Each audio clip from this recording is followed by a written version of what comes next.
What's up everyone? I'm Brandy。咁今日咧就帶大家去行下我屋企附近究竟係點樣。我屋企比較近嘅一個位置咧，就係一個叫 Austin 嘅一個地方啦。咁隔離呢度咧就有 Tim Hortons。我哋有時候都會喺度買 Tim 啦，之後再去公園坐咁樣咯。呢間 Tim 都 OK 乾淨，因為對面有油站啦。我比較少去呢一間油站去入油咯，因為好似冇 app 咧，入油唔係話太方便。咁 Austin 呢個區咧係近我哋屋企，但係就唔係 exactly 我哋住嗰一邊。咁因為私隱嘅問題啦，所以我哋就會搬走，我哋先會話俾大家知，或者拍個 room tour 俾大家睇嘅。係咯，大家都知如果擺上網咧，可能會好危險咁樣。希望大家會明白我哋。咁啱啱我哋亦經過咗油站，隔離咧就有一間叫 Blue Mountain 嘅，唔知係咪整車嘅嘢咧？見到有兩個車胎喺度，應該係整車。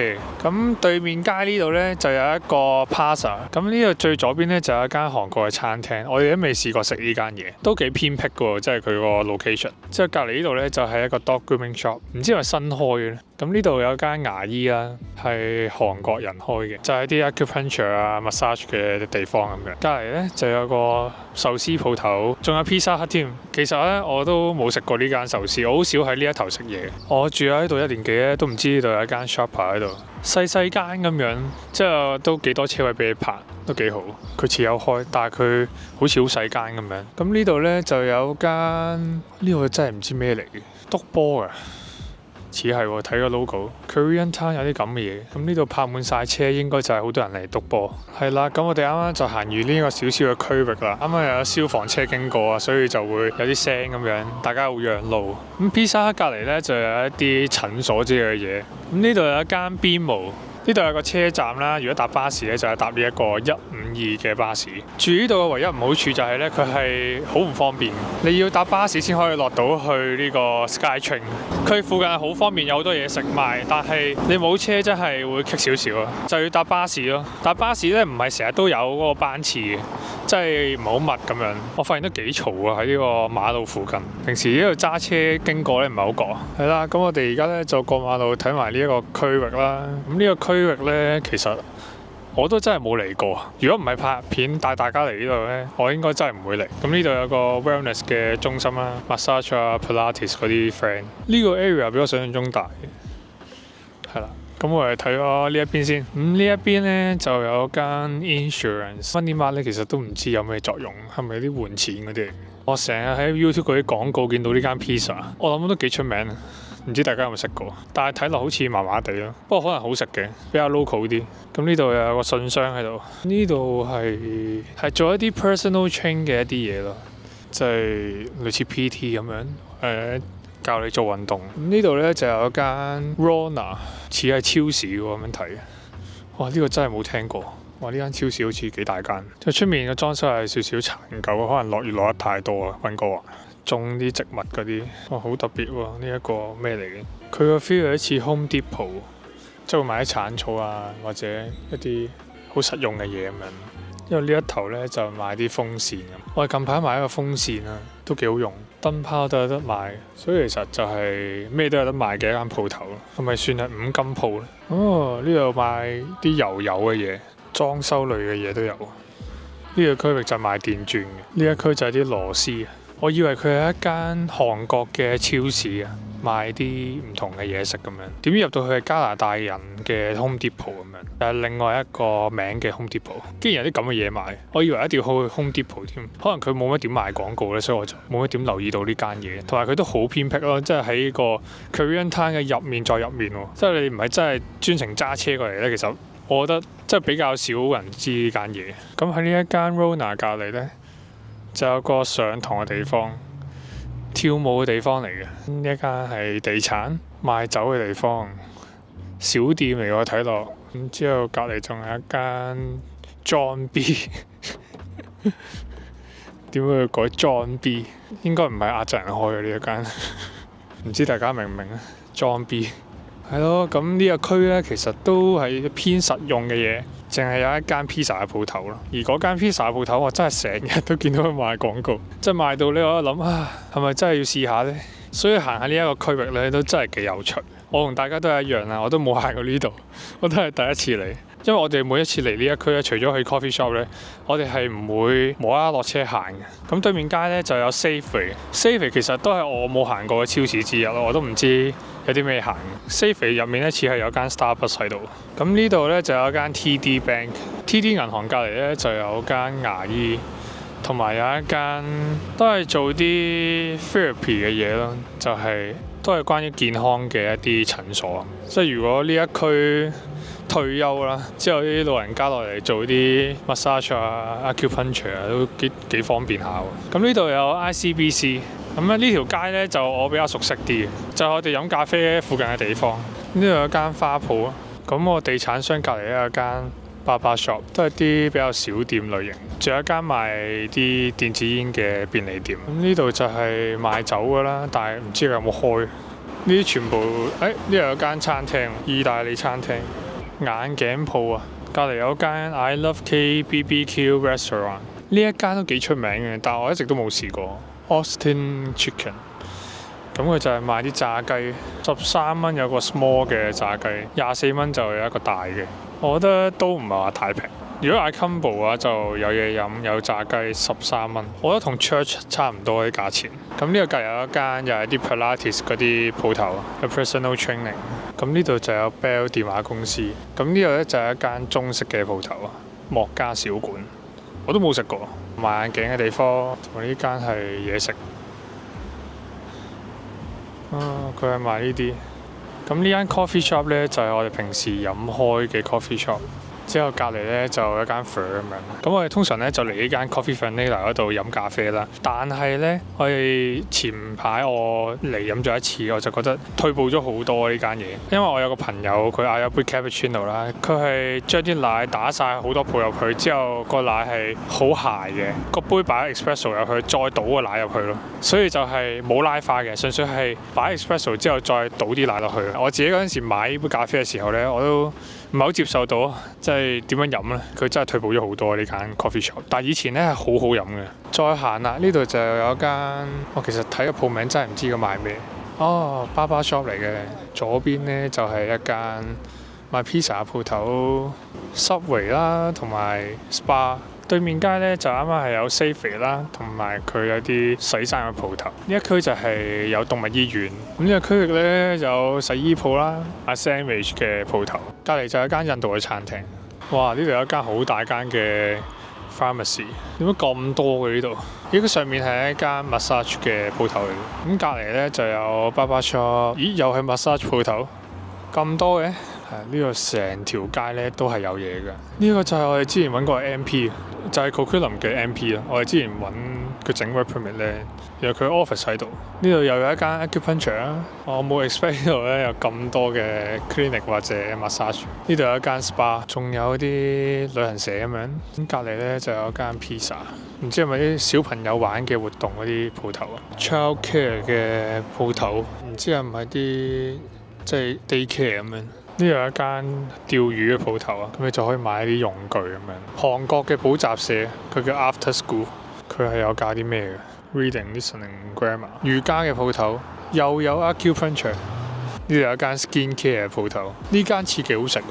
明星點解會有中文？又嚟到我最中意嘅 Domino 好食。呢度有一間補習社。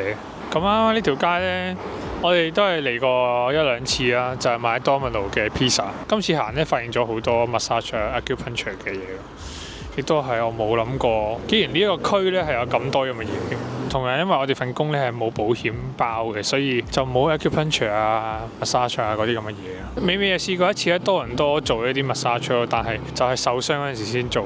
咁呢一度咧就有一間醉豐園中式嘅鋪頭，我哋有賣水煮魚嗰啲。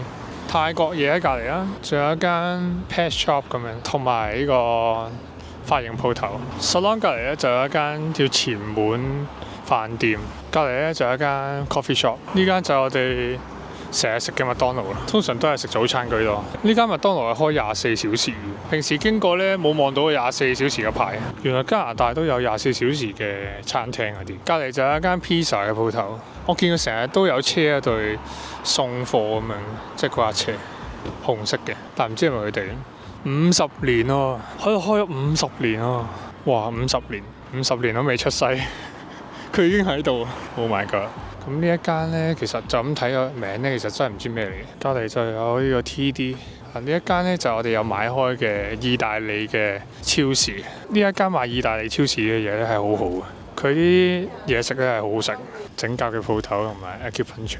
大約咧呢一區就係咁多咯。我諗我應該都有行咗半個鐘以上。我覺得呢一區咧其實係有車嘅話咧係幾方便嘅。但係如果係有車周圍去咧，其實撈血啊嗰度都有好多商場、好多嘢食、好多超市。有車嘅話咧就變相呢一度咧就唔會成日嚟。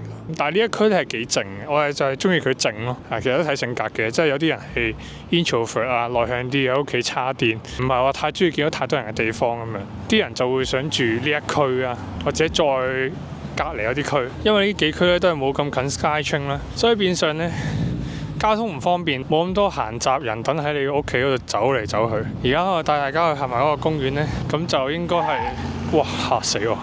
佢呢個車咧〜佢睇佢就係爆咁樣，係咯，所以呢個區咧，其實咧你要咩都有咩嘅，真係我哋一開始住呢個地方咧，真係冇錯。撈血呢個地方，我唔知有冇帶大家嚟過，係叫 Blue Mountain 嘅公園。今日溫哥華嘅溫度咧係涼啲嘅，16到17度嘅。當冇太陽嘅時候咧，其實都需要着翻件外套啦。之後而家咧，我哋去到嗰個公園啦。其實好舒服，好靚嘅。你可能會有好多隊友咯。如果咧有踢足球，因為好多烏鴉喺度。咁隔離咧就係嗰個樹林啦，因為佢都好多高嘅樹喺度咯，所以其實咧都真係幾舒服嘅。我之前同美美就喺度打網球，即係喺度放狗。本身今日咧諗緊拍唔拍片嘅，因為佢溫哥華呢度朝頭早落好大雨啦，而我又淨係得今日呢個時間咧，我先可以拍到片俾大家睇。點知咧佢又冇落雨喎，咁我就有時間同大家行下啦。如果唔係咧，我都要即係趕住做嘢啊嗰啲。而呢一度咧都好多 parking， 好似新整喎呢個嘢，大家睇下。啲樹，哇！我好中意啲咁大嘅樹咯，因為我覺得好神奇咯，佢可以咁巨大之後有啲樹葉又咁靚咧。之後呢個樹咧，好似嗰啲聖誕樹咁樣。即係如果你係揸電車，其實你可以擺架車去叉電，之後去公園。但係就位置唔係好多。今日呢段片咧就係想帶大家去睇下我哋住嘅呢一區係點，分享下我哋而家住嗰個居住環境嘅感受係點啦。我哋而家住緊嗰啲咧就唔係啲高樓大廈，而佢係一啲冇冷氣嘅一啲condo啦，我哋都係第一次住呢啲。佢係用嗰啲傳統嘅一啲 baseboard 啊，好似係叫 baseboard。咁你冬天咧開咗個 baseboard 啦，可以揀房發熱或者廳發熱，或者全部都開晒，開暖氣咁樣，幾新鮮嘅一樣嘢啦。亦都係我哋第一次住嘅一啲咁嘅單位。而我哋住咗大概半年呢個單位咧，其實我係幾中意嘅。我中意佢咧比較少人啦，真係唔會嘅大廈，好多人啦可以走嚟走去一齊搭 lift 咁樣啦。而佢又係 pet friendly 嘅地方。因為我哋都有揾啲 pet friendly 嘅地方去住 ，in case 我哋可能日後會想養狗，我哋唔想搬嚟搬去咁樣。但係佢呢個地方有一個好致命嘅位就係，佢每一晚如果我哋開窗呢，其實開唔開窗都一樣嘅，都會聽到火車聲啦。特別係深夜嘅時候呢，就會卟卟卟咁樣，係好大聲，大聲嘅程度呢，係我好似坐咗喺架火車入面呢，個火車卟啦。但係其實咧，你坐喺火車入面，可能都仲細聲過我聽到嘅火車聲咯。所以我覺得咧，呢一個係非常之困擾嘅呢樣嘢。佢冇冷氣啦，呢樣嘢咧都好困擾我哋。佢係新嘅 building，但係佢又唔係話非常之新嘅一啲內裝咁樣。嗰個單位咧，其實佢唔係話非常之高啦。有時候我哋會想通下風啦，所以我哋就會開一開個窗。個窗咧又唔係話開到好大，咁我哋就會開個露台嘅門啦。打開露台嘅門咧，佢又會飛咗好多嗰啲飛啊、昆蟲啊。之後佢啲腳係勁長，因為美美好驚嗰啲昆蟲啊飛啊。假設飛咗入嚟咧，其實係我就要即係打死佢，一係趕走佢啦。但係咧通常趕唔走，我試過趕走佢，我都唔想真係打死佢哋啦。但係就趕又趕唔走，所以咧都幾困擾咯。即係佢飛到入嚟嘅時候，啱啱聽到嘅烏鴉聲，佢啲烏鴉咧喺啲樹啊或者喺個 building，咁啲烏鴉有時候會喺嗰個樹啦，又或者喺我哋樓上，啲烏鴉喺度嗌嘅時候，哇超嘈！佢啲頻率係好 regular 咁樣，真係好誇張。所以如果我哋日後再搬屋咧，我哋可能就會搬翻去啲 condo 嘅地方，咁就肯定會聽唔到呢個烏鴉聲啦。即係嚟搬到呢啲咁高嘅咧，啲烏鴉聲肯定聽唔到。哇！呢度都好多烏鴉聲。係啦，試幻想下個烏鴉喺條電線度，之後你住一啲比較矮屋咧，同個烏鴉同一個 level， 你就會聽到個烏鴉聲。仲有一個最重要嘅一樣嘢，我都係幾中意嘅單位啊！但係佢有一個無可避免嘅硬件嘅噪音啦，就係當佢有垃圾車嘅時候咧，佢就會喺正我哋個單位嘅對出咧，就會係有垃圾車聲。即係唔知大家咧有冇聽過加拿大嘅垃圾車聲咧？就係好似變形金剛咁樣，之後喺你面前之後 boom boom 係真係咁樣嘅。呢度收垃圾可能係一星期2次或者3次，我好記得每一日都係大約可能7點零8點鐘咧，就會呢個垃圾車嚟收垃圾咯。即係經歷過我哋住呢個單位呢個 condo 咧，我係已經排除走咗呢個 house 或者 townhouse 咯。啲 townhouse 咧，啲垃圾車都係要經過佢屋企，都會好嘈咯，垃圾車聲都真係好困擾咯。有時候可能係平日放假啊嘛，垃圾車就會喺朝頭早嘅7點8點就會 boom boom boom boom boom 咁樣咯。除非你住一啲比較高嘅一啲大廈，就會聽唔到咯。呢個真係喺我哋而家住緊嘅單位係無可避免嘅一樣嘢。所以 overall 嚟講呢，我真係幾中意呢個單位嘅。雖然佢有呢個咁多嘅問題咧，我哋可能就又要再搬屋，就係因為未返工嘅地點變咗。因為我哋本身搬過嚟呢個 condo 嘅時候呢，其實就係為咗近美美返工，行路10分鐘可以返到公司嘅一個地方。我哋仲有 work permit 嘅時候咧，美美仲做緊嗰一份。但係當我哋冇 work permit 咧，美美就冇咗呢份工啦。之後嗰間公司又請咗第二個人，美美就變相就去咗一個好遠嘅地方返工。當然都有我車佢返工啦，所以大家唔使擔心。因為我哋而家住緊嗰個地方嗰個 condo 咧，非常之唔近呢個 SkyTrain，要打乘巴士咧，你先可以去到 SkyTrain，唔係太方便。而我哋如果下次再搬屋咧，會近美美而家做緊嗰間 grooming shop。而去搬咯，因為我哋已經唔想搬屋啦，即係有多倫多大家見到我哋搬屋搬咗咁耐，我哋搬屋咧每一次都好攰啊，好辛苦咁樣。之後我哋而家咧已經好少家私，所以搬屋咧係相對會輕鬆啲，但係都係好麻煩。雖然我啱啱講咗一啲缺點啦，但係我都係幾中意呢個單位嘅，我哋都住得開心嘅，我覺得係一個體驗咯，即係每次住一個單位或者地區都好。係啦，咁今段片就係咁多啦，咁大家記得 subscribe 我哋啦，咁我哋就下段影片再見。